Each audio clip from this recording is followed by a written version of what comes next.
The conference room was a pressure cooker, air thick with unspoken accusations. Lena Carter sat at the far end of the polished mahogany table, her hands clasped tightly to stop them from trembling. Around her, colleagues avoided her gaze, their eyes darting to the man at the head of the table, Richard Voss, her boss, whose smirk cut deeper than his words. "Lena, your report was adequate, but let's be honest.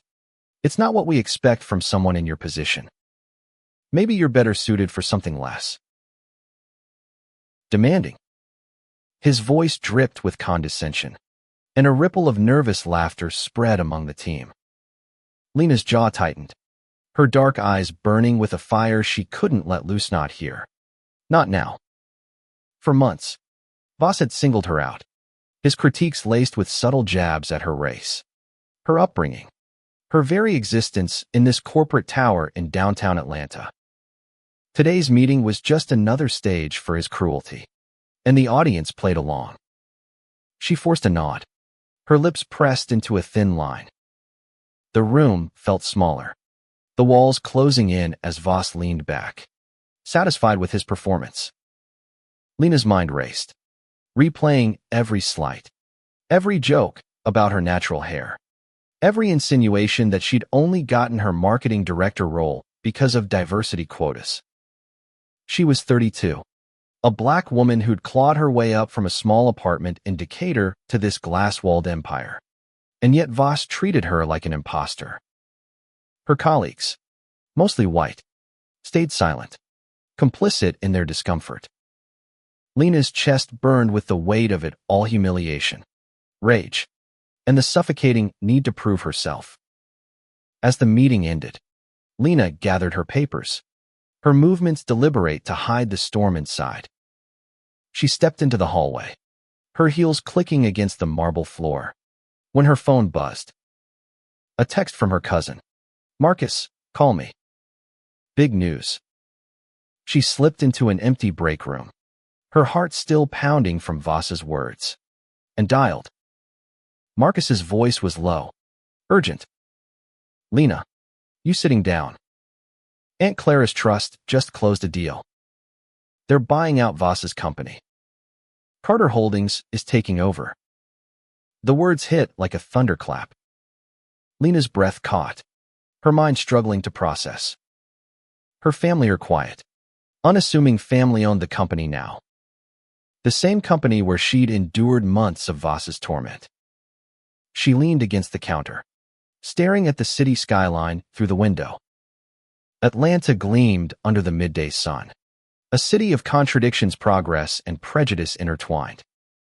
Her family's wealth, built from her late aunt's real estate empire, had always been a distant fact, something Lena never leaned into. She'd wanted to earn her place, not inherit it. But now, the power dynamic had flipped. Voss, the man who'd made her life hell, was about to answer to her blood. A slow, dangerous smile curved her lips. This wasn't over, it was just beginning. Lena walked back to her office, her mind a whirlwind. Carter Holdings wasn't just any firm, it was her aunt's legacy. A sprawling network of real estate and investment ventures that had quietly amassed billions. Aunt Clara, a fierce black woman who'd risen from nothing in the 1970s, had always kept the family's wealth low-key, teaching Lena and her cousins to value grit over privilege. Lena had taken that to heart, building her career without flashing her family name. But now, the irony was almost poetic. Voss, who'd spent months undermining her, had no idea the company he lorded over was about to belong to her kin. She sat at her desk, staring at the framed photo of her and Aunt Clara at a family barbecue years ago. Clara's smile, wide and unapologetic, seemed to urge her forward. Lena's fingers hovered over her keyboard, itching to draft an email, to confront Voss, to do something. But she stopped herself. Knowledge was power, and she held the upper hand now. She needed to play this smart. Voss wasn't just a bully who was cunning. a corporate shark who'd climbed the ranks by stepping on others. If she was going to take him down, it had to be airtight. Her phone buzzed again. Another text from Marcus. Meeting tomorrow with the board. They want you there. You in?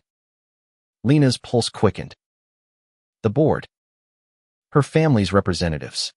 Likely led by her Uncle James, Clara's brother, who'd taken over the trust. They didn't know the extent of Voss's behavior, but Lena did. She'd documented every slight, every email laced with veiled insults, every performance review that twisted her successes into failures. She typed back, I'm in. Send details. That night, Lena barely slept. Her apartment, a cozy loft in Midtown, felt too small for the thoughts racing through her head. She poured herself a glass of wine and sat by the window, watching the city lights. Atlanta was her home, a place where Black excellence thrived alongside systemic barriers. She'd faced racism before microaggressions in college, skeptical looks in boardrooms, but Voss was different. His attacks felt personal, as if her very presence threatened his world. And maybe it did. The next morning, Lena dressed with purpose, a tailored navy blazer, white blouse, and her favorite gold earrings, a gift from Clara. She arrived at the Carter Holdings office, a sleek building in Buckhead, and was ushered into a private conference room. Uncle James greeted her with a warm hug, his graying beard brushing her cheek. Lena, you look ready to take on the world, he said, his eyes twinkling with pride. The board 6 men and women, mostly Black, with a few white allies nodded in welcome. Marcus, in a sharp suit, slid a folder across the table. This is the acquisition plan, he said. Voss's firm is ours in 30 days. But we hear things ain't right over there. Care to fill us in? Lena took a deep breath, her voice steady but laced with fire. She laid it all out. The months of humiliation, the racist undertones, the way Voss had weaponized his authority to make her feel small. The board listened, their faces hardening. James leaned forward, his voice low. This man's been running his mouth like he owns the place. He's about to learn he doesn't. Lena's heart pounded, not with fear, but with possibility. The truth was out, and the tide was turning. Lena left the boardroom with a fire in her chest, the weight of her family's trust behind her. She'd handed over her documentation mails, meeting notes, even a recorded voicemail where Voss had joked about her urban perspective tainting the company's brand. The board's reaction had been unanimous. Voss's behavior wasn't just unprofessional. It was a liability. But James had cautioned her to keep quiet until the acquisition was finalized. We don't tip our hand, he'd said. Let him dig his own grave. Back at the office, Lena moved through the day like a chess player, every step calculated. Voss was in rare form, strutting through the marketing department, barking orders. When he stopped at her desk, his eyes gleamed with malice. Lena, I need you to redo the Q3 campaign pitch. It's too niche. Our clients want sophistication, not whatever this is. He gestured vaguely at her mock-ups, vibrant designs inspired by Atlanta's diverse culture. Lena swallowed her retort, nodding. I'll have it revised by tomorrow, she said, her voice neutral. Inside, she was counting the days until the acquisition closed. That evening, she met her best friend, Simone, at a bustling coffee shop in Inman Park. Simone, a lawyer with a sharp tongue and sharper instincts, listened as Lena spilled everything. Girl, you're sitting on a gold mine, Simone said, sipping her latte. This man's been writing his own pink slip, and your family's about to hand it to him. But you gotta be ready for the fallout. Men like Voss don't go quietly. Lena nodded, her mind already spinning through scenarios. Simone was right, Voss would fight dirty when cornered. She needed allies. The next day, Lena started quietly building her case. She reached out to two colleagues she trusted, Priya, an Indian-American data analyst who'd also felt Voss's sting, and Tom, a white graphic designer who'd once apologized for not speaking up during a meeting. Over lunch in the company cafeteria, Lena tested the waters. "Have you ever noticed how Voss picks his targets?" she asked, keeping her tone casual. Priya's eyes narrowed. "You mean how he only rips into people who don't look like him?"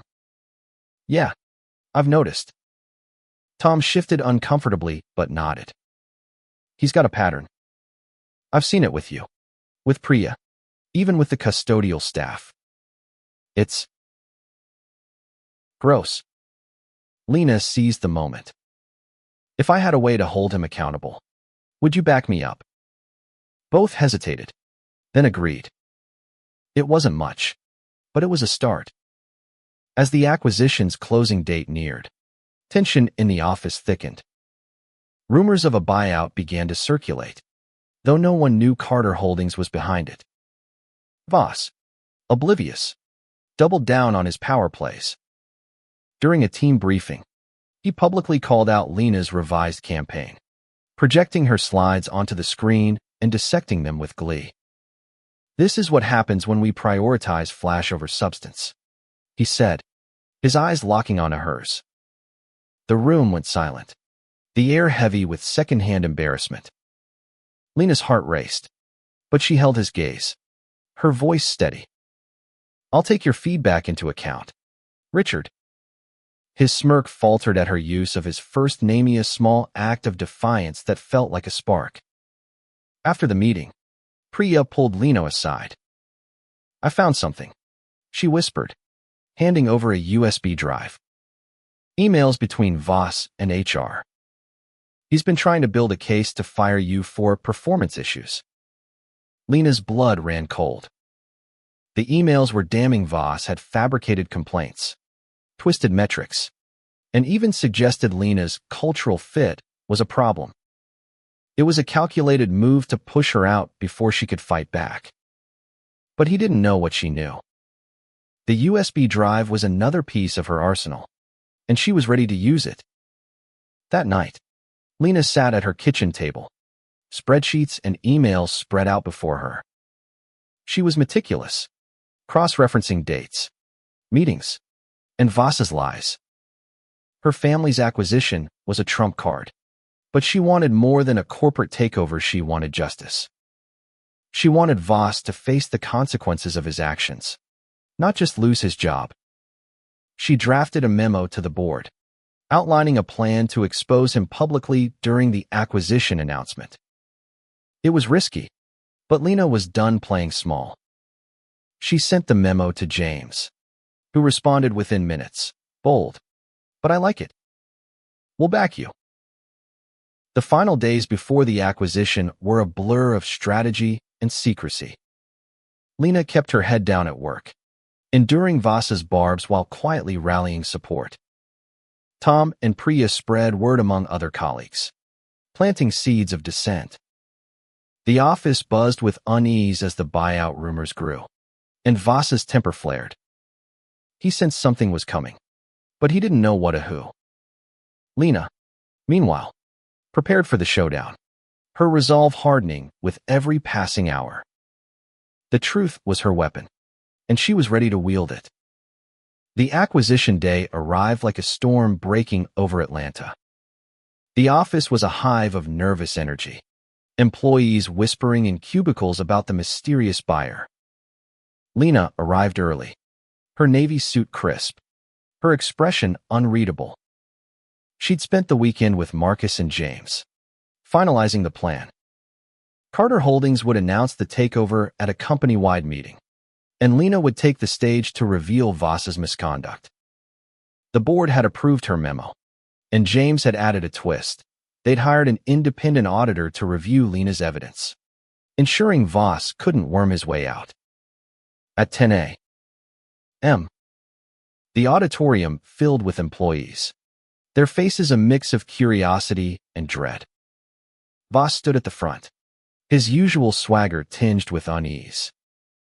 He didn't know Carter Holdings was behind the buyout, but he sensed the ground shifting beneath him. Lena sat in the third row, her laptop open, a digital copy of her evidence ready to project. Her heart pounded, but her hands were steady. This was her moment. James took the stage, his presence commanding. He introduced himself as the chairman of Carter Holdings, and a murmur rippled through the crowd. Voss's face paled, his eyes darting to Lena for a split second. James's voice boomed. Carter Holdings is proud to acquire this company, but we're here to do more than change ownership. We're here to change the culture. He paused, letting the words sink in. And we start by addressing leadership that doesn't align with our values. Lena stood, her heels clicking as she walked to the stage. The auditorium went silent, every eye on her.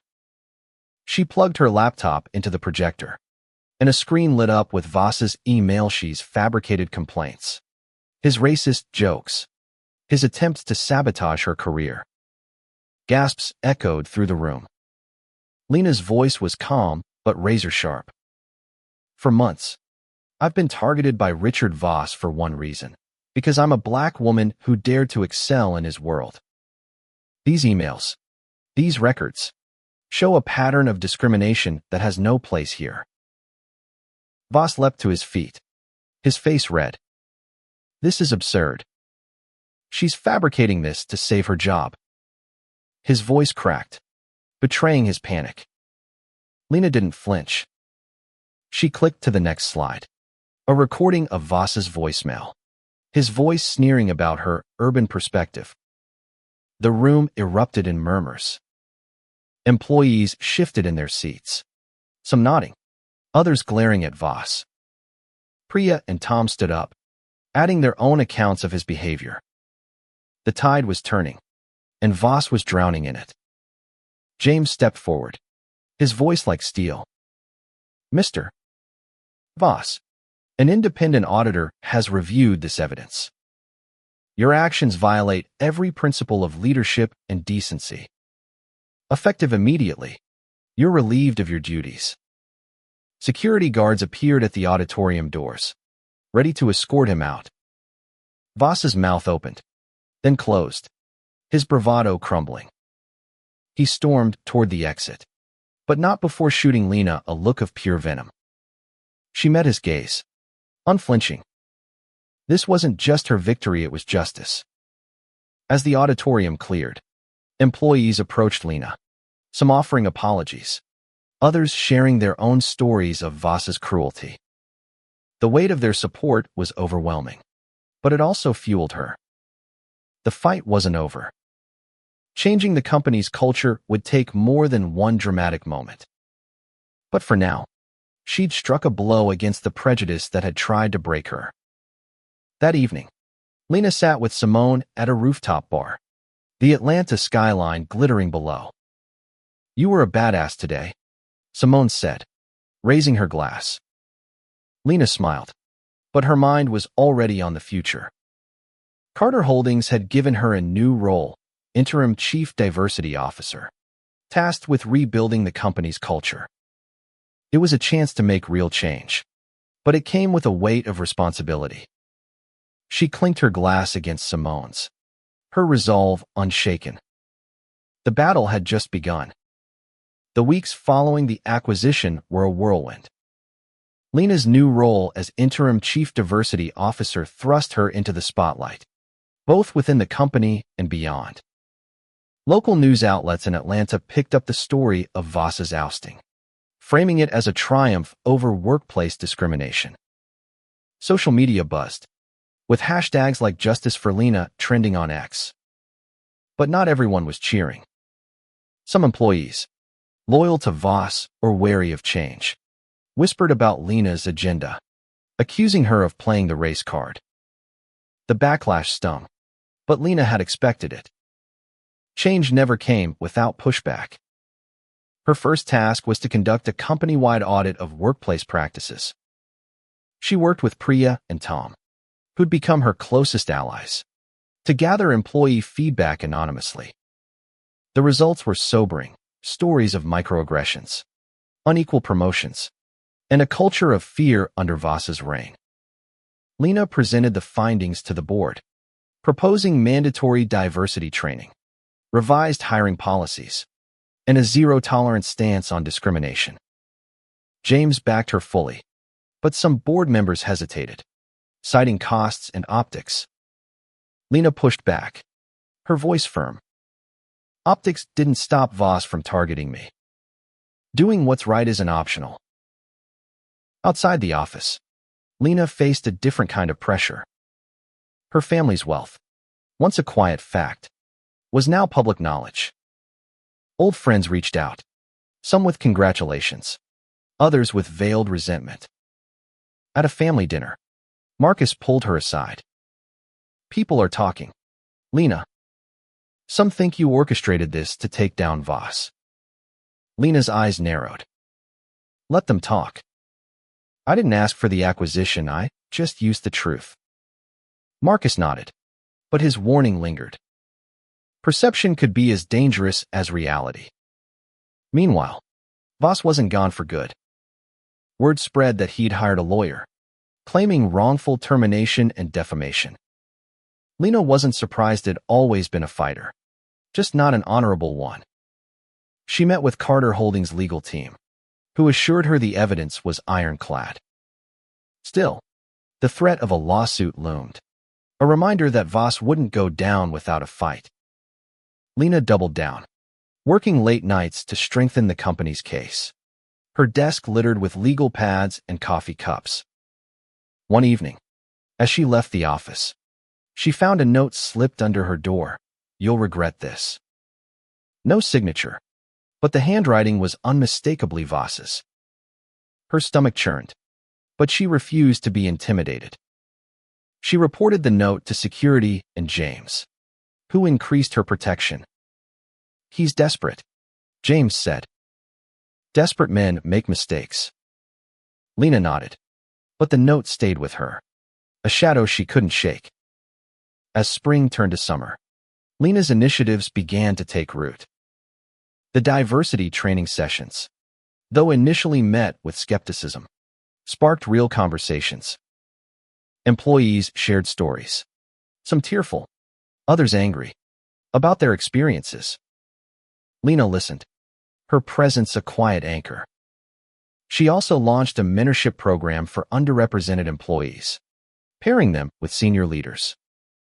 The program's first success was Priya, who landed a promotion to lead the data team. Watching Priya accept the role, Lena felt a flicker of hope. This was what she'd fought for, not just her own justice, but a better future for others. Yet the shadow of Voss lingered. His lawsuit gained traction, with some media outlets painting him as a victim of cancel culture. Lena refused to engage publicly, letting the evidence speak for itself. But privately, she wrestled with doubt. Had she pushed too hard? Would the company and her family's legacy pay the price? Simone, ever her rock, shut down her spiral. "You exposed a bully. That's not revenge, it's accountability." Lena clung to those words, steeling herself for the next battle. The courtroom was a stark contrast to the corporate world. Lena knew no glass walls or city views, just wood paneling and the weight of scrutiny. Voss's lawsuit had escalated, and today was the first hearing. Lena sat beside Carter Holdings' lawyer, her posture straight, her face calm despite the knot in her stomach. Voss sat across the room, his suit impeccable, his expression a mask of wounded pride. The judge, a stern woman with gray hair, called the room to order. Lena's evidence emails, recordings, witness statements was presented methodically, each piece a nail in Voss's coffin. Voss's lawyer argued he'd been unfairly targeted, claiming Lena's accusations were exaggerated to leverage her family's acquisition. But Priya and Tom's testimonies, along with the auditor's report, painted a different picture. The judge's questions were sharp, cutting through Voss's deflections. When Lena took the stand, her voice was steady, recounting the months of humiliation with unflinching clarity. The courtroom was silent, the weight of her words undeniable. Voss's eyes bored into her, but she didn't look away. She was done being small. The hearing ended with no ruling, but the tide was clear. Outside, reporters swarmed, shouting questions. Lena kept her statement brief. "I spoke the truth. That's all I've ever done." The media frenzy grew, with some outlets praising her courage, others accusing her of exploiting race for power. The polarization was exhausting, but Lena focused on her work. The company was changing slowly, imperfectly, but changing. Her mentorship program expanded, and the diversity training became a model for other firms in Atlanta. One night, as Lena worked late, her phone rang. It was James. Voss dropped the lawsuit, he said, his voice triumphant. He's settling out of court. No admission of guilt, but he's done. Lena exhaled, relief washing over her. It wasn't a perfect victory, but it was enough. Voss was out of her life, his influence shattered. She leaned back in her chair, staring at the ceiling. For the first time in months, she felt light. But the victory was bittersweet. The company still faced challenges: budget cuts, skeptical employees, and the constant pressure to prove the acquisition wasn't a mistake. Lena threw herself into her role, working with HR to revise policies and with marketing to launch a campaign celebrating the company's new direction. The campaign, inspired by Atlanta's resilience, featured real employees sharing their stories. It was a hit, boosting morale and drawing praise from clients. At home, Lena found solace in small moments: cooking with Simone, video calls with Marcus, visits to her mother in Decatur. Her mother, a retired schoolteacher, hugged her tightly one Sunday. "You're carrying Clara's fire," she said. "Don't let it burn you out." Lena nodded, but the weight of her role lingered. She was changing lives, but at a cost. The threats hadn't stopped: anonymous emails, cryptic voicemails. She reported them, but they gnawed at her peace. As summer faded, Lena stood at a crossroads. Her interim role was ending, and the board offered her a permanent position as Chief Diversity Officer. It was a chance to cement her impact, but also a tether to a fight that never seemed to end. She took a weekend to think, driving to the Georgia coast with Simone. The ocean stretched before them, vast and unyielding. "What do you want, Lena?" Simone asked. Lena stared at the waves, her answer forming. She wanted justice, but also joy. She wanted to fight, but also to heal. Lena returned to Atlanta with a decision. She accepted the permanent role, but with conditions: more resources for her initiatives, a direct line to the board, and a commitment to transparency. James agreed, and Lena dove back in, her vision clearer. She expanded the mentorship program, launched a scholarship fund for local Black students, and partnered with Atlanta nonprofits to support underrepresented communities. The company's reputation grew, but so did the scrutiny. Every move she made was dissected, her successes celebrated by some, weaponized by others. The anonymous threats continued, though security traced most to disgruntled former employees loyal to Voss. Lena refused to let fear dictate her life. She hired a personal trainer, took up boxing, and found strength in the rhythm of her punches. The physicality grounded her, a reminder that she was more than her battles. She also leaned on her ally Simone's wit, Priya's loyalty, Tom's quiet support. They became her family in the trenches, proof that change wasn't a solo fight. One afternoon, Lena received an unexpected email from a former colleague, Sarah, a white woman who'd stayed silent during Voss's reign. Sarah apologized, admitting she'd been complicit in her silence. "I didn't know how to speak up," she wrote. "But I'm learning." The email was a small victory, a sign that the culture was shifting. Lena invited Sarah to join the mentorship program as a facilitator, turning regret into action. As winter approached, Lena faced a new challenge. A rival firm, led by a former ally of Voss, launched a smear campaign against Carter Holdings. They accused the acquisition of being a power grab, with Lena as the puppet. The attacks were personal, digging into her family's history, twisting Clara's legacy into a narrative of greed. Lena fought back with facts, releasing a public statement about Carter Holdings' mission to uplift communities. The statement, paired with the company's community work, silenced most critics, but the toll was heavy. Lena felt the weight of being a symbol, her every move carrying the hopes and criticisms off others.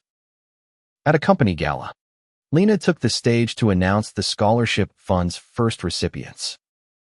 The room, filled with employees, clients, and community leaders, erupted in applause. For a moment, Lena let herself feel the victory. She looked out at the crowd, Priya beaming, Tom clapping, James nodding proudly, and saw what she'd built.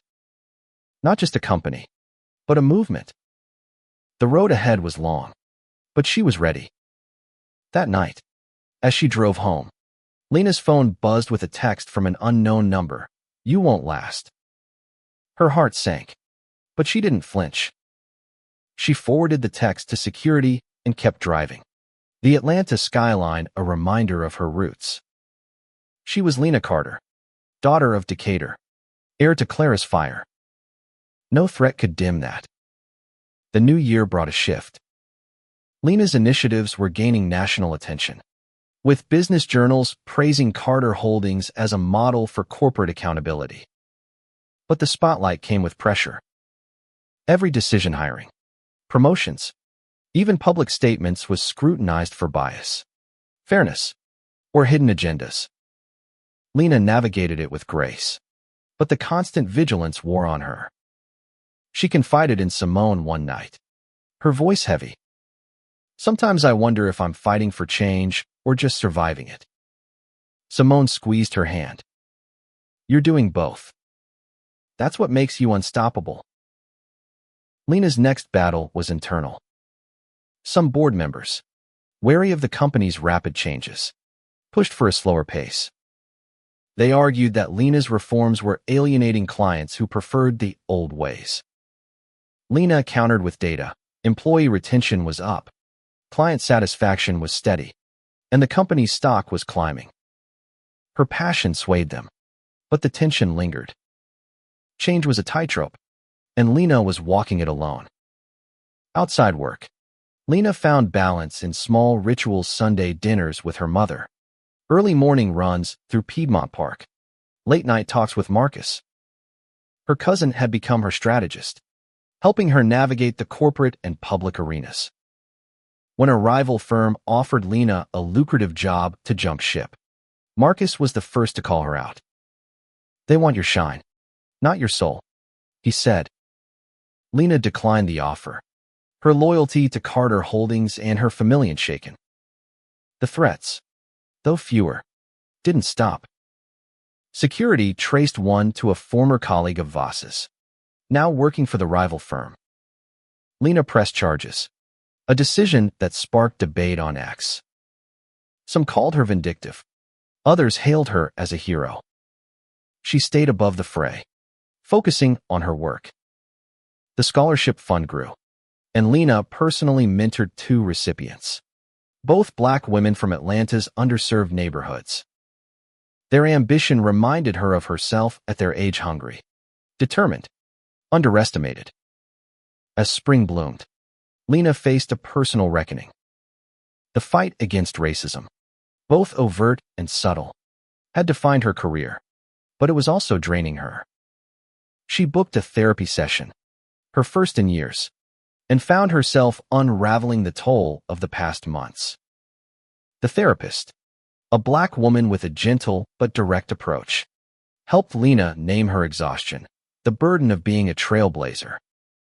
"You're carrying a torch," the therapist said. "But you don't have to carry it alone." Lena left the session lighter, with tools to cope and a renewed sense of purpose. By summer, Lena's role was no longer interim. The board unanimously voted her in as permanent Chief Diversity Officer, with a seat at the table for strategic decisions. She accepted, but with a promise to herself, she'd fight for change. But she'd also fight for her own peace. She started delegating more, trusting Priya and Tom to lead initiatives. The company was stronger, but so was she. Lena stood on the rooftop of Carter Holdings' Buckhead office, the Atlanta skyline stretching before her. It was the one-year anniversary of the acquisition, and the company was throwing a celebration. Employees mingled, music played, and the air buzzed with optimism. Lena wore a red dress, bold and unapologetic, her gold earrings catching the light. She'd come far from the woman who'd sat trembling in Voss's conference room. But the journey wasn't over. The past year had transformed the company. Lena's initiatives, mentorship programs, diversity training, community partnerships had become its backbone. Employee morale was at an all-time high, and clients praised the company's inclusive campaigns. The scholarship fund had grown, supporting dozens of students, and Lena's mentorship of young black women had become her proudest achievement. She'd even started a national coalition of diversity officers, sharing strategies to combat workplace bias.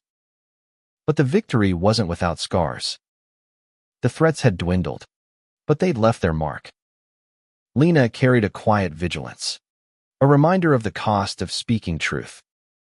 She'd learned to balance her fire with rest, leaning on her family, friends, and therapy to stay whole.